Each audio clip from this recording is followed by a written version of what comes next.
Test 3:11. Everything, what's that? He makes everything Beautiful. in his time.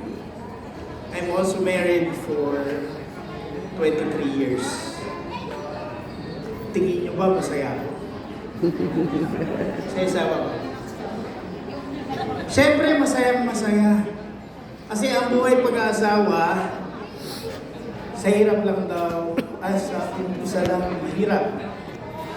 Pero habang tumatagal, pahirap ng mahirap.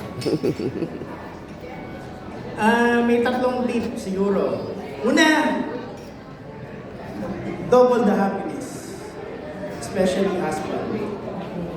Kung paano mo niligawan si Eliza, keep the fire burning. Hindi ibig sabihin kasal na kayo, everything will be smooth and everything is, sabi natin, stagnant. No? So, ang buhay mong asawa ay